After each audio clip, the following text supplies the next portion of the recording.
Since we are playing Overwatch now. Yep, they had a Ramada. Yep. Fixed a bug regarding overtime and control maps.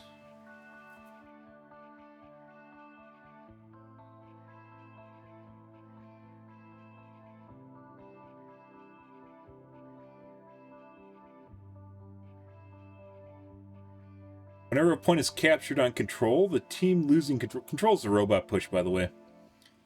For the team losing control of the point... Actually, maybe it's not. Control is the... single CP?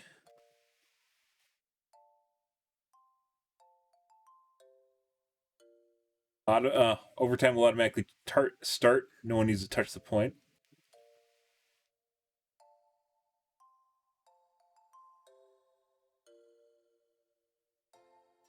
Okay.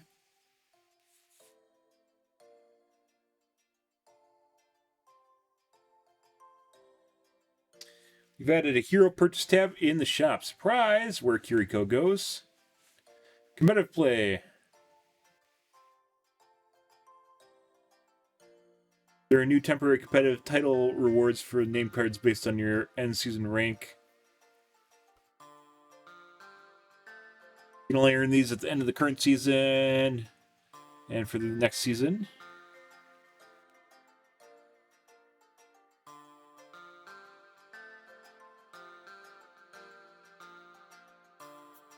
Implemented a group of matchmaking enhancements to improve match quality. That's very vague. That's, they fucked around with MMR, apparently. I was watching some streamers earlier today that was in a top 500 queue, and they're literally going against, like, Masters and Diamonds. Not even fucking joking. And literally, obviously, just steamrolled the shit out of them.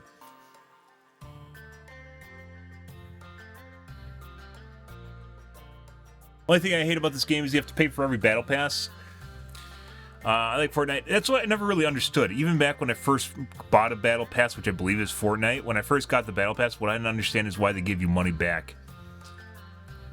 So the incentive is that you get, you have to keep buying it, so you keep feeding them money, right?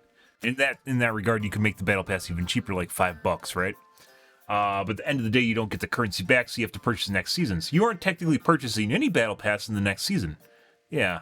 But playing doesn't mean that you're actually giving them money, right? So at the end of the day, you aren't actually buying anything. I guess you could see it as encouraging people to buy stuff, right, with free things. And I mean, Fortnite isn't really hurting for money at all, so maybe for their case, it worked fine. From a financial standpoint, it makes no sense giving everyone a free battle pass each season. It doesn't make sense. I would lower the cost to like $5. But I would never actually give you free currency enough to buy the next battle pass in the battle pass. Or conversely, they could give you $5 worth of credits in the battle pass. That'd even be a better system. $5 worth of credits in the battle pass that you can then use next season. I guess in the case of Fortnite, they expect you to just like splurge on the skins, and then you'll have to buy the battle pass next season anyways, right? In the case of Overwatch, I guess you maybe might splurge on a skin or two or something. I think you can still buy a skin for under $10. I'm not sure on that one, to be perfectly honest. But from the standpoint of giving people content in for free in the battle pass, I've never really understood that. Like, you buy it and you buy the content of the battle pass, but then after that point, what are you giving them? I mean, player base is nice, and you can make an argument for that, for sure. But that being said, you can still play for free. You don't even need the battle pass. So you can still play without ever touching the battle pass. Like, I played Dead by Daylight, and I have for a year and a half, and I never purchased the battle pass, ever. Yeah.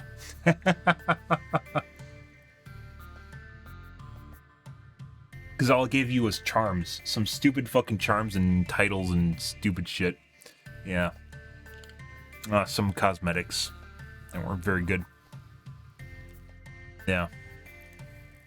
But at the end of the day, like, I understand how Fortnite did it with their battle pass, but I never really understood why they'd give you free credits for next season's battle pass.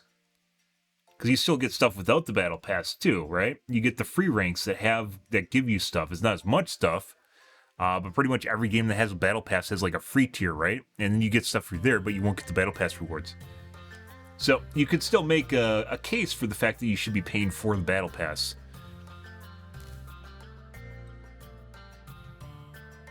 Of course people want skins. Everyone wants free things. I'm not against free things.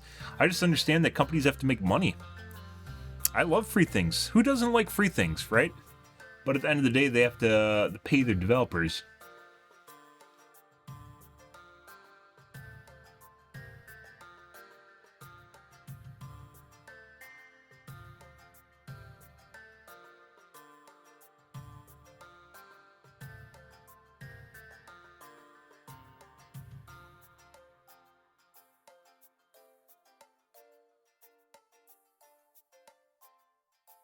There we go. Had something stuck in my teeth. But yeah, I mean, from a like money earning a business standpoint, it doesn't make sense to give you free battle pass through the battle pass. Like, it's just a never ending cycle of free battle passes where you don't put any money into the system. Everyone does like getting a good deal, right? In that case, battle pass does represent a good deal. Man, this use case you could actually make for the battle pass is a good deal, right? For the amount of content you're getting from it. Fortnite's always been an odd bird. There's a lot of games that have had microtransactions in them forever, and not many games have actually done a good job of, like, milking the system, right? PlanetSide 2, for instance. Yeah. Even though it's one of the biggest assets for them earning money, well, I don't know what it's like today, but back in the day, selling like one max arm for $10 is just crazy. I swear Fortnite didn't give you the currency back, it would have died a while ago. No, it wouldn't have. Fortnite, it was a sensation. I mean, the fucking thousands of dollars kids are pouring into that game to buy skins is insane.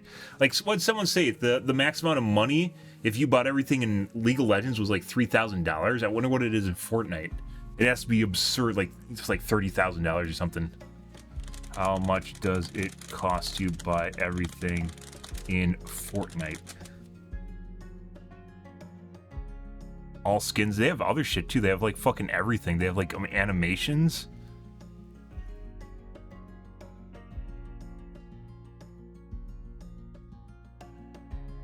$2018, it cost $3,000. And here's another one, 2018, that says $13,000.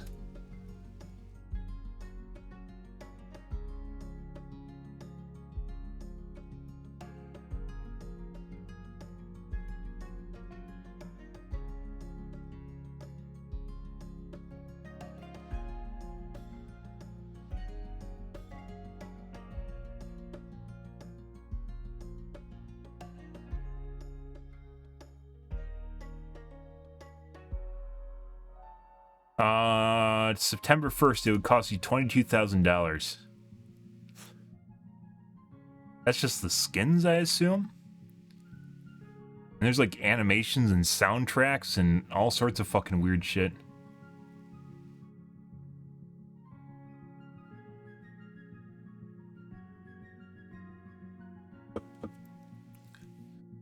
Epic Games has released 1,350 skins over the years. The largest V-Bucks package is $80.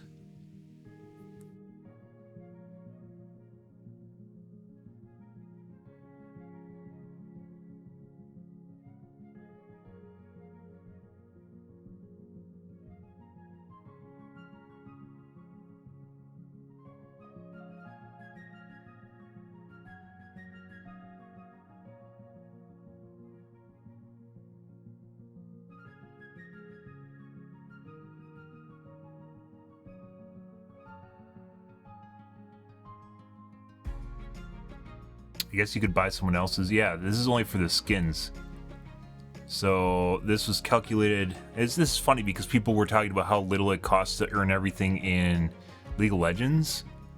And Fortnite here on the opposite side of the spectrum is at $22,000.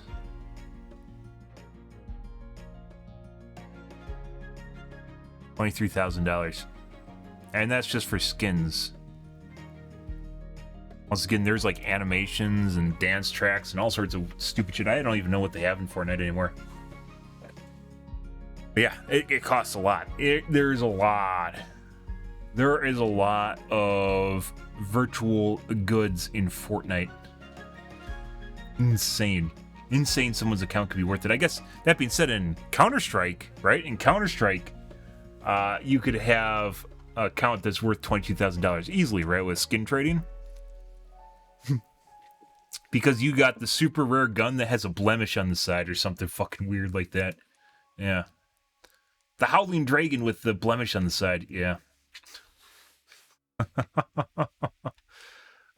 Okay. Moving along. Or we were already moving along. We're looking at patch notes. Then we got on the skin discussion. Damage roll passives. No longer provides a movement speed bonus when you kill someone.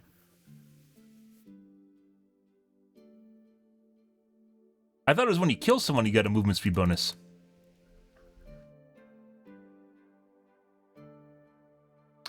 We've decided to remove the increased movement speed from damage roll passive and in turn make the reload speed more significant.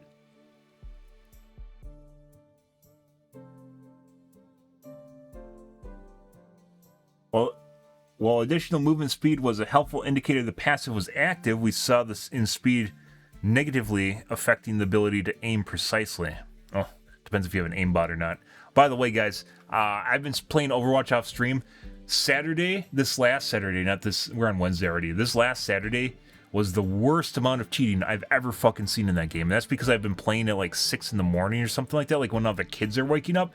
Holy shit, it's like every fucking game had like 1 to 2 people in it that were cheating. This isn't quick play. This isn't even in comp. It's in quick play. It was insane. Absolutely fucking insane. It's bonkers. Like at 6 in the morning. All the fucking Timmies are waking up and people in China that are going to bed or like late night. The degenerates? Yeah. Jesus. So Ramada was added. We covered him already. Doomfist.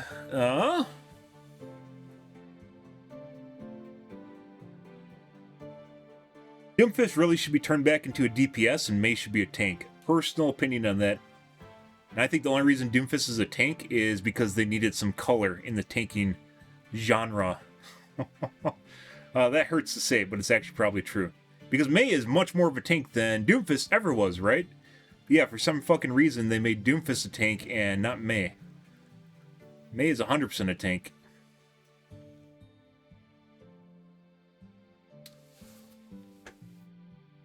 The intent is to increase his presence as a disruptive brawler-style tank. The buff his passive ability will help him stay in the fight longer, especially when he's hitting multiple enemies with his abilities. Changes the power block and meteor strike are intended to increase availability of empowered rocket punch, which enables him to be more easily disrupted to enemies and impact multiple targets. Rocket punch is where he punches someone, by the way, and that's his basically notable attribute, right?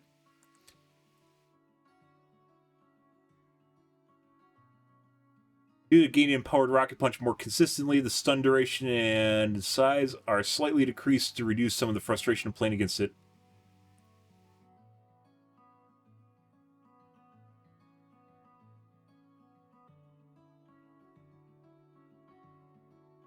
His rocket punch does like shit for damage, by the way.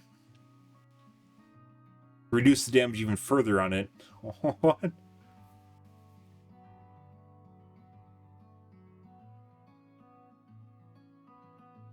I guess they're trying to make it so he punches more and just does stuff, but doesn't really do damage. When there's a Doomfist, it never really feels like he's killing anyone ever. Like, I don't think he can actually kill people. He just CCs them.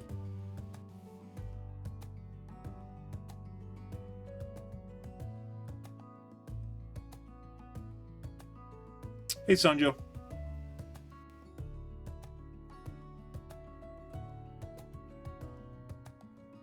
Yeah. They're just trying to make him more, he's just going to CC more. As I mentioned before, right now, it really, when you encounter a Doomfist, it never really feels like he's doing anything, to be perfectly honest. He's annoying, but he's never really doing anything. And with Junker Queen, she kind of doesn't do stuff, but if you get too close, she can fuck you up, especially with her axe swing.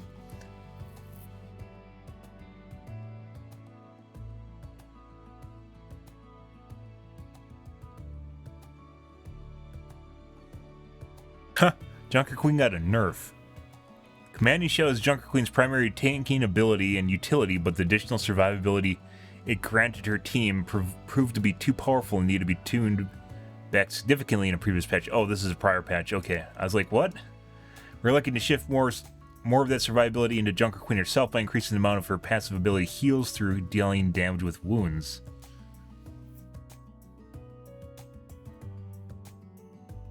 Okay.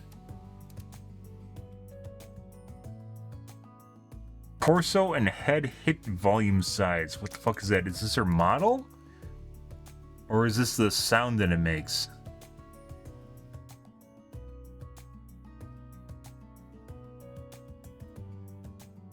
Command and Shout, cooldown reduced from 15 to 14 seconds. Adrenaline Rush. So she just gains more healing through damage. She's like a berserker. I guess that was the end result they tried to make with Junker Queen. She doesn't really come off as a berserker, but that's basically what her kit is. Bastion. The intent of Bastion's ultimate was the enemy players can survive if they're quick to react to damaging impact areas. However, it ended up being too easy to avoid the damage. It is very easy to avoid it. Areas entirely. We've reduced both the amount of warning time and explosion damage so that it's more reliable in dealing damage, but it won't be as lethal the closer the target gets to the edge of the explosion range. Okay. I guess.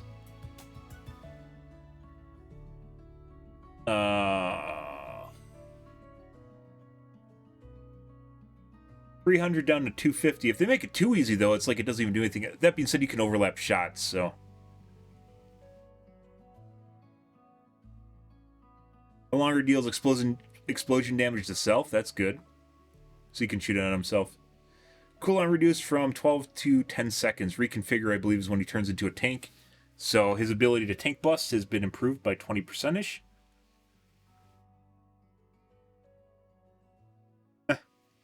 Sojourn is performing well at the highest tiers of competitive play.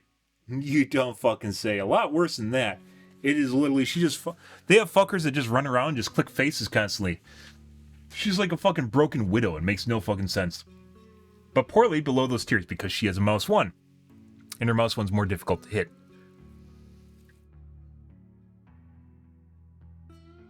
Much of the perception that she is too powerful seems to be driven by the reaction to dying to long range. It has to do with the fact that she has a hit scan insta-kill that she can fire off from her gun like every 10 seconds or so. That literally just explodes your face, and it has a bigger hitbox than Widow. It's not like you just have to click the head specifically. You can be slightly off and still click a face. Much of dying to long range, charge headshots from a railgun's secondary fire. These changes are aimed at reducing the frustrations there. Well, the biggest change, they should 100% just completely remove the headshot multiplier. I've mentioned that multiple times. And even then, her railgun does a lot of damage, especially with the Mercy, and it just makes it even worse, because then she can body people. Changes are aimed to reduce the frustrations. Their biggest change will be reduced to critical multiplier for headshots. Fully charged headshot no longer kills a full 100, 200 HP hero. No shit. Once again, they should just completely remove it. She is too powerful of a hero. To help account for this loss of power, we're increasing her primary fire and how quickly her energy charges fill during her ultimate. Jesus fucking Christ. They don't need to do that. They don't need to do that right now. Like, even if she body shots you, she like kills you in like 2 or 3 extra shots or something like that. Like with her, if she just sprays you after a body shot, you die. Energy delay before or draining reduced from 8 to 5. This is someone's internal pet project at Blizzard, I assure you. Someone really, really jacks off to this character at night. Yeah. Energy delayed before draining reduced from 8 to 5 seconds. Secondary fire damage fall off starting range reduced from 70 to 40 meters. Critical multiplier reduced from 2 to 1.5. That fall off is going to help a lot. Critical damage multiplier reduced from 2 to 1.5. So it only does 75% of your health on a headshot at 200 HP. I see. Secondary fire damage now scales linearly with energy from 30 to 130. Okay, so it doesn't have a ramp up anymore. Oh, big ramp up. Linear, logarithmic ramp up. Primary fire damage per projectile increased from 9 to 10, so they added 1 extra damage, which is actually big. That's like 10%. So she can kill you in 5 shots if she railguns you. in the face.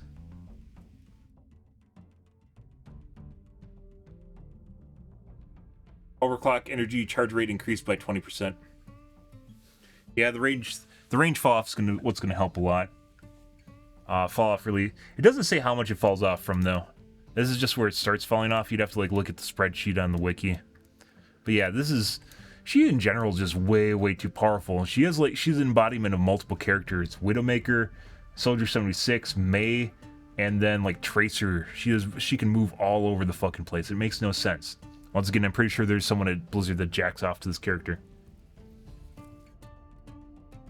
It's someone's pet character and they don't want it nerfed too hard, and it needs to be nerfed hard. As I mentioned, they should 100% just remove the headshot multiplier from the crit, because it's insane. And you can fire 20% faster now so when you use your ultimate, you can fire 20% faster. So you don't even need, because you can't one-shot people anymore with the headshot, you just two-body shot them. I guess that's a big deal, right? So maybe that's not a big deal, because dropping out of the one headshot category at least gives people a chance to survive. But yeah, she needed to be nerfed hard. The headshot multiplier, I honestly don't think even should be there, but that's better than nothing. Damage fall-off's really good. Symmetra! That's surprising she's getting changes. The changes to Symmetra primary fire will make her gameplay faster by enabling her to charge her beam up more dangerously levels very quickly. I didn't think Symmetra needed to be buffed. Having played her a decent amount before I went on my Farah kick and trying to figure out what's wrong with my computer, Symmetra, in my opinion, did not need to be buffed. You just needed to know how to charge her. When she becomes charged, she's worse, I think, than Zarya, or just below Zarya in terms of full energy damage. She's insane. Absolutely insane. And there's a lot of people that don't seem to know how to play her properly, because you charge off the tank and then you shred all the DPS, or the DPS and the healers. You literally use a fatty like a Roadhog to charge her beam, and when you get to level 3, you shred everything. And all that's left is the tank, and then you kill the tank too. Yeah, having played her, if you know how to charge her properly, she is insane, especially if you have like a Reinhardt in there or something, or just even another bruiser tank of some kind. You just have someone in there with you that gives you the opportunity to charge off another tank, and you're just going to shred everything. She did not need to be buffed, in my opinion, at all. And it's kind of scary, because, once again, if you're playing Symmetra and you know how to play her, she didn't need these buffs. A lot of people struggle because they struggle to charge her up, and that's because they don't try to charge. They don't charge smartly. They aren't like, hey, Ben Sam, what do you do to charge? And I'm like, yeah, shoot that giant target right there that you're probably not going to miss. And then when you're fully charged, then you shred all the other characters, and then you shred the tank. Because, yeah, it's very easy to do. But if you try to shoot like a Tracer constantly, you're going to have problems, right? But that's not how you play Symmetra well. And, yeah, she did not need to do that. They didn't need to do that. But it's Blizzard, so you know. Beam charge rate and decay. I wonder if their internal QA team was smart enough to charge off the tank. I'm actually kind of curious about that, whether or not they're smart enough to charge off tank. Beam charge rate and decay increased by 20%. Primary ammo consumption rate increased by 7 to 10 per second. Primary fire gains ammo from damaging barriers again. Okay, so you can switch. Wait, what?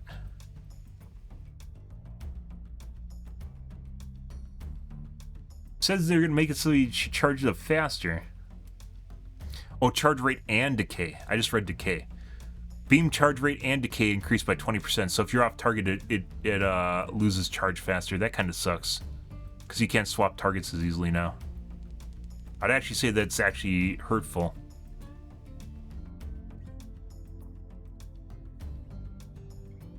And they increased the ammo. I'd actually say she got nerfed, because before you could swap off targets, and once you got charged, you could maintain that charge. Now it's going to be more difficult to maintain the charge, in addition to reloading. But although she gets ammo from barriers, there aren't always barriers available to you. In addition to reloading, she consumes more ammo now too, which is going to immediately drop your charge. This actually, I'd say, is a bad change. I'd actually say this is a nerf to Symmetra. Yeah, I'd actually say this is a nerf. She's going to be able to charge up better, so kids are going to be able to see, oh my god, this is so amazing. But the problem before wasn't like, if you knew how to charge her, it wasn't that getting to charge. Rather, it was how long you could stay in charge, because if no one's around, or if you ran out of ammo, that would cut a lot of your time down. And they did both. I'd actually say this is a nerf to Symmetra. If you knew how to play her, this is a nerf. Because the decay rate and charge rate are affected. Consumption rate, because you have to reload. Obviously, that goes into your window of how long you're in phase 3 of Symmetra's beam. In that reload window, if there's no barriers available, I guess.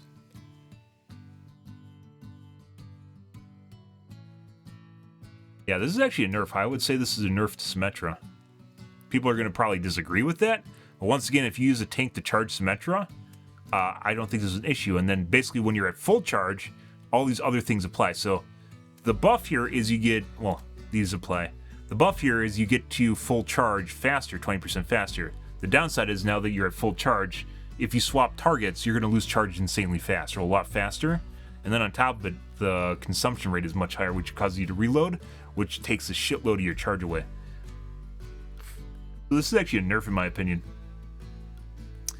So Tracer was bugged. If we talked about this on stream, Tracer was bugged. And as such, she had no damage fall off for a little bit. We balanced Tracer's damage in a previous patch due to an undiscovered bug regarding her pulse pistol's damage fall off. Yeah. The bug is resolved, so we are reverting the damage. So, they're increasing the damage back, I guess. Tracer's kind of been one of these characters that no one plays, by the way. For a lot of different reasons. And one is because she literally just runs into damage and dies, being one of them. And also if they buff her too much, she literally just shits all over people. But at the same time, the only people that seem to be really extremely good with Tracer are maybe, you know, putting aside people that are like the savants or something like that, are people that are cheating. We talked about this before. The cheaters basically regard in like 3 different classes: Soldier 76, Widow, and Tracer.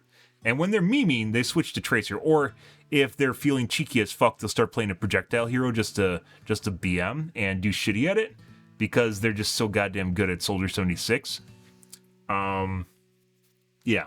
Tracer is like the go-to for a cheater that's feeling cheeky.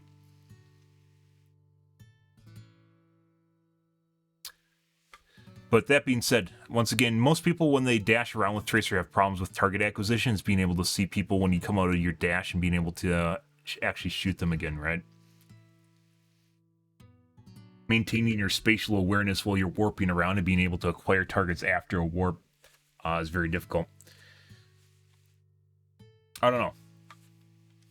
I guess she got a little... She didn't really get a buff. She got a side buff. They mentioned that they're going to buff her kid in another way because they didn't really see an issue with her range fall off being a bad deal. But yeah, Symmetra, this right here, the consumption of energy and then the having to reload more often is going to drop you out of your tier 3 phase beam. And that's bad. This is 100% a nerf. This is supposed to make her more accessible to people that didn't know how to play her, and at the same time nerf her. And Sleep Dart is still one of the most powerful crowd control abilities in a 5v5. Yeah, it basically kills you. And it has a pretty big hitbox. It is a very big deal, and it can deal with Bob. And at the same time, it's a stun. They don't tell you this, but Sleep Dart is actually a stun. And the reason for that is if you get woken up, there is a 1-second window when you are going to sleep and when you're waking up in which you can't do anything. So there's about 2 seconds in which you can't do anything as a character when you get sleep darted. And it doesn't matter what's happening to you, by the way. You just can't do anything because you have a second-long animation to go to sleep, or however long it is. I think it's a second and a half to go to sleep. I'd say a second to go to sleep, and then a second to wake up. And you can't do anything during those 2 seconds. So even if you are brought out of sleep instantaneously, I mentioned this back when I played Overwatch 1, even if you're brought out of sleep instantaneously, you will still have 2 seconds of stun in which you can't do anything. Yeah, that's a big deal. A 2-second stun is a pretty big deal. And that's putting aside the fact that they can sleep you there for however long they want. Anna is, as I mentioned before, Anna is one of the most powerful healers in the game. For multiple different reasons, her sleep dart being one of them. It's not just a sleep dart, it's not just sleep, it's a stun too. Kiriko, oh my god. Hit volume adjustment is to help address her arm sometimes blocking headshots in some of her animations. Yeah, people found out that you would actually block her head when she's throwing talismans, and you couldn't headshot her. So she had built-in headshot protection. Yeah, you'd shoot her arm. Funny shit. So it looks like they actually reduce hit volume, I assume applies to the box, and not volume as in sound. Volume as in mass or area, right? Hit volume width reduced by 15%. Added an auto wall climb hero options so you can climb walls easier as her. A lot of people don't know Kiriko can climb walls, but she can. So they reduce the size of her arms to make it easier to headshot, even though they didn't change the animation. Because it's probably easier. Kitsune Rush, Kiriko being a very powerful hero. Ultimate cost increased by 10%. Movement speed reduced from 50 to 30%. Aw. Cooldown rate reduced from 3 to 2 times faster. So you used to be able to shoot 3 times faster in her Kiriko, in her Fox Rush, which is insane, especially if you're playing a fast-firing character like Bastion or Piggy when he's ulting, is insane. Protection Suzu. Cast time reduced from 0.15 to 1.1 seconds, so they buffed it. Protection Suzu, and putting aside Kitsune Rush, which a lot of people thought was the reason she's OP, I would say Protection Suzu is why she's most OP, because it's invulnerability. Protection Suzu is supposed to be her cleanse ability, where she goes bong, and then everyone turns white, right? But during that 1 second, that it lasts, or a second and a half that it lasts, you basically are immune to damage. That's insane. Or 2 seconds. We looked it up. Yeah, that's insane. And so they made it even more accessible, so it's easier to react to damage. They didn't need to do that. This is one of the most powerful abilities in the game right here, because it provides like a second of invulnerability. And let's just look it up real quick. Overwatch, Kiriko. And most ults last like 2 seconds. So you take half of someone's ult time, and it's going to start after you start ulting. So like 0.5 seconds to 1.5 seconds. And during that time period where you have to kill someone, they'll be able to react, and other healers will be able to react to you. Let's say Pharah's ultimate, be able to react to you, and they'll be able to either shoot you or deal with the damage that you're doing. It is hands down one of the most powerful abilities in the game. And they could even remove the invulnerability, and it would still be very powerful, because you can still cleanse a lot of things in the game that can kill you. There's bleeds, Reinhardt's knockdown, Mei's stun, slow abilities, right? And just make you immune to the ability for a temporary duration after being cleansed, instead of being invulnerability. 1 second. So you are immune to damage for 1 second. And it'll also cleanse you of whatever's affecting you. So even if it was a cleanse, it would still be very powerful, but it's not just a cleanse, it's an invulnerability. And that's insane. And then they buffed it even more. So, Kitsune, this is actually the Protection Suzu removing the invulnerability is the biggest problem I had with her, not the Kitsune Rush. It's the invulnerability from this that I really had a problem with, and they didn't change that. Buffed her Kunai. You can hold Swift Step, okay. They buffed Mercy. Holy fucking shit. Dude, Mercy does not need buffs. Mercy does not fucking need buffs. Battle Bus Mercy that fucking flies around shooting bus-sized projectiles does not need buffs.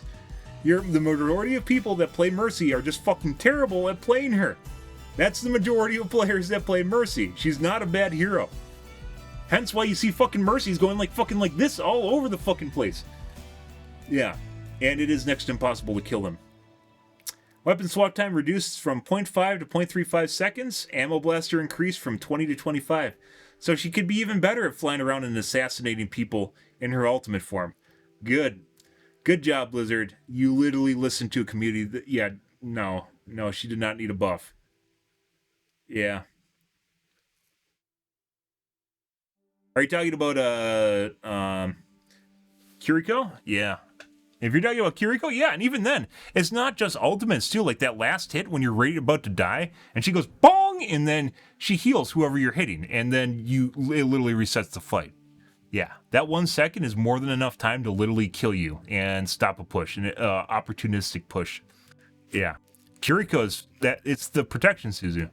You know, you can say what you want. You can say what you want about the Kitsune Rush being very powerful, but the amount of times I've seen her save people with her invulnerability is insane. Like stopping people from dying, either just from ultimates or from abilities in general. That 1 second of invulnerability is insane. And by the way, yeah, Mercy does not fucking need to be buffed. She did not need to be buffed at all. Seeing her fucking flying around, like there's literally nothing you can do about it. Like when Mercy they're fucking flying, I can't fucking hit them worth shit. As Pharah, you can barely fucking hit those things. Even hit scans have problems hitting them.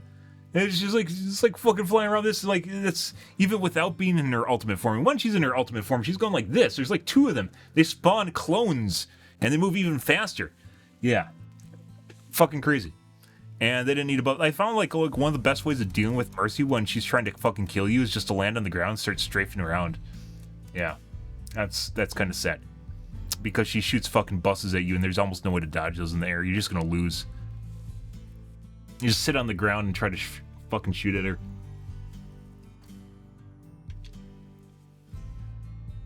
Because if you didn't know, it's easier.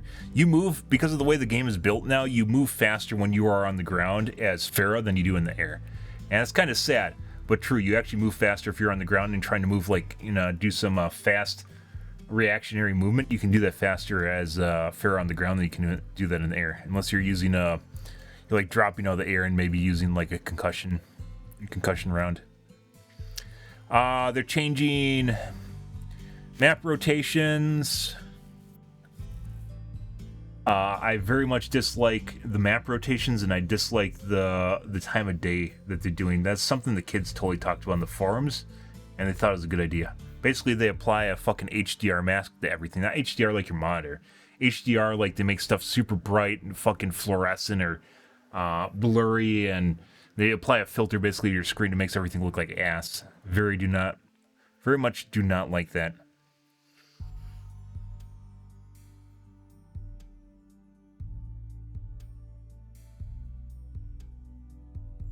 Okay.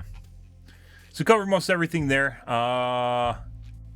Romano we talked about before in the developer update. I haven't played him yet, so I can't really comment too much on what he's doing until he get some time either watching him or having played himself. Doomfist, I really think he's still in the wrong spot. He needs to be a DPS again. In my opinion, he's a very unique DPS. He needs to go back to being a DPS, and Mei should be a tank. She's already halfway to being a tank right now. 3/4 of the way to being a tank. Junker Queen, we'll see how it works. These are tweaks which may make it more apparent. Bastion got a little bit of a buff. Sojourn got nerfed, but possibly not that much. She's still going to be a huge pain in the ass, especially when she's buffed by a Mercy. Symmetra got nerfed, even though they said she got buffed because they don't understand her character or how to play them for some reason. Tracer was side buffed to make up for nerf from earlier. Anna got buffed. Kiriko got a nerf to Kitsune Rush, but I still think she's her protection Suzu is really what makes her super OP. Mercy got buffed. She didn't need it. Yeah. Okay.